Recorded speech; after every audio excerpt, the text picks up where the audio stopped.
Well, hello my dears, this is Sarah from SheHoldsDearly.com, and we are back again with one of my favorite series, Styling Thrifted Decorations. We are in part 7.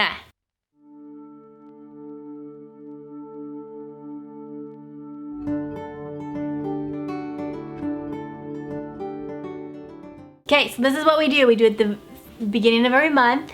I try to do it once a week and visit a thrift store and just walk through, hit all the key spots that I love to look through, and I just grab things that I like, and then I share them with you all at once at the beginning of the month. And then the best part is I work them into my current decorating scheme, and I show you how and why I do that.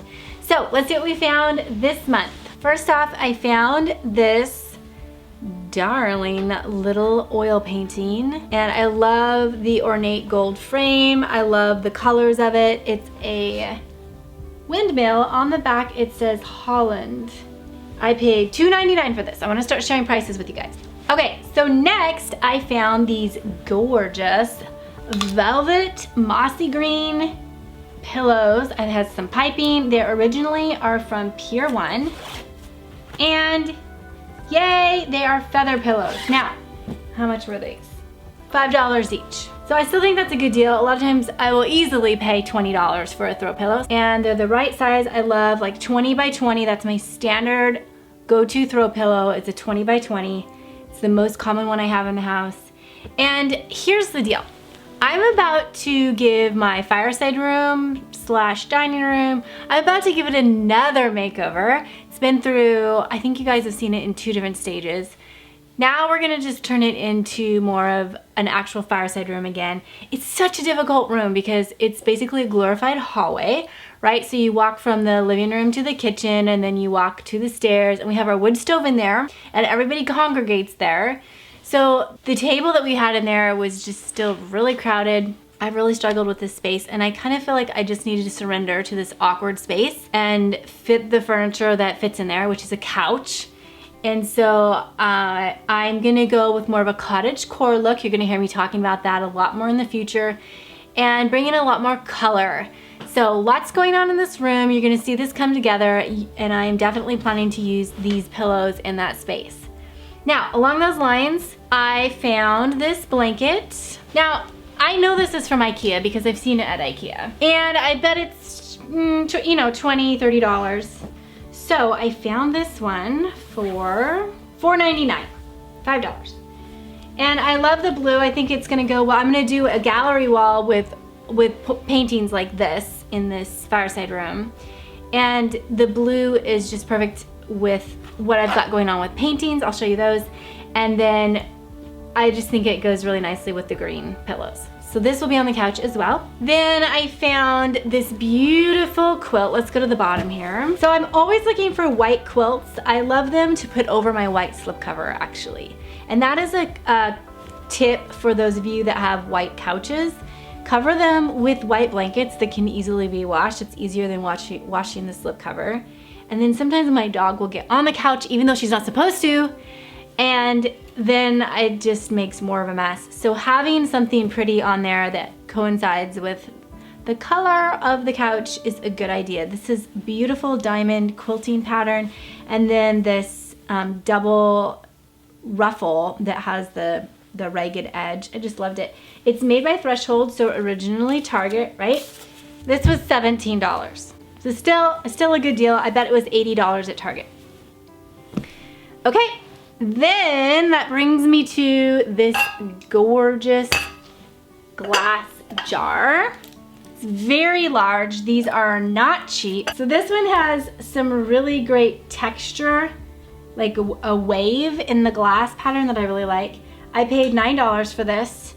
I have seen these at garage sales for $20 and $30. That tells you kind of what these things will go for. There's a lot of things I could put in this. I'm thinking of filling it with granola, homemade granola for my family, but I'm gonna show you several options. Anytime you see jars like this, just get them, even if you're like, I don't know what I would put in them. I will help you. And last but not least, the one you've been waiting for. This is a $6 basket. I found this one at Goodwill. I am going to cut a hole in the bottom of this, flip it upside down, and this is going to be a boho light in my daughter's bedroom. Now I just did the reveal, and we did sort of an equine / bohemian style teen girl's bedroom for my 15-year-old, but we didn't get the light finished, and I wanted to save it for this week. I will show you the final look here soon. And my husband just got a $10 light on a cord from IKEA, and we are going to turn that into an actual hanging light. All right, so let's get started.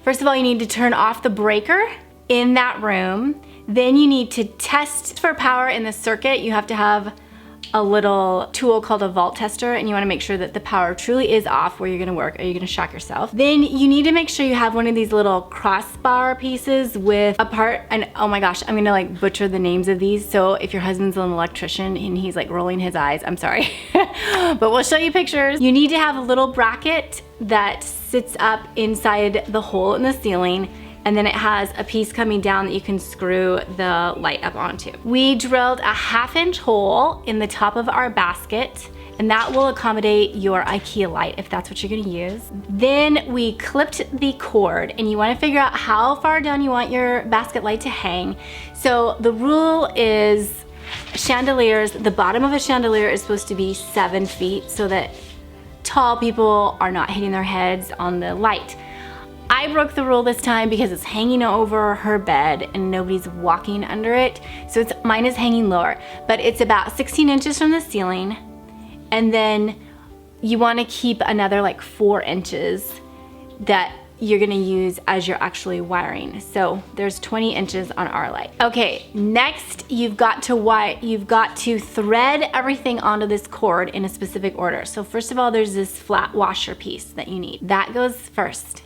Then goes the basket. Then comes the little hook part with the screw that you're going to screw up into the ceiling. Then comes the ceiling, the cap part that fits up on the ceiling. A lot of times if you are getting a chandelier or something from a garage sale, these pieces will be missing, and you like go to hang it in the ceiling, you're like, I gotta buy a whole set of stuff. So these are pieces that I've learned over time you need. So there's a cap part that fits up on the ceiling so it looks finished. And then we had just a plastic ceiling medallion that I'd found at a garage sale just to finish it off a little bit more. You don't have to have that part. Then comes an all thread. So this tube part that comes down, and then the final bracket piece.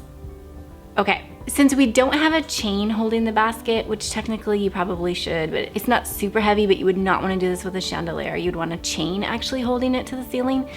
We just ended up tying a knot on the end of the cord to give it a little bit more stability. Now you're gonna take these wire strippers, is what they're called, and you're going to strip off the outer jacket, or it's like a casing. So this white part that's holding the wires inside, you're gonna clip it off. And inside this tube is the IKEA one has a white string, and you pull on that and it like splits open the rest of that plastic covering, and then you can clip it and throw it away. So you're left with 2 wires sticking out. One's black, one's white, and those need to be clipped as well with a smaller opening on the wire strippers. So then it leaves this little like copper wire that's all twisted, and you fan those out, and then those are ready to attach to the ceiling pieces. So up in the ceiling, they're called wire nuts. There's black wires and there's white wires coming in, and you wanna unscrew those, match your new ones into those, screw them back on, and then put everything up in the ceiling and do the final twist so that you have your light.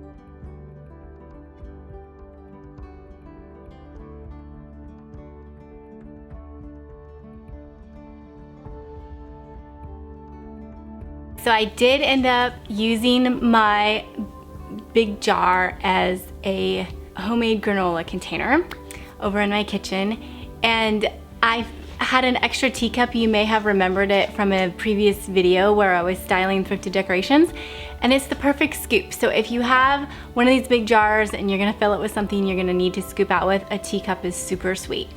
I love that little touch. And then here's some other ideas of some cute ways to use these jars.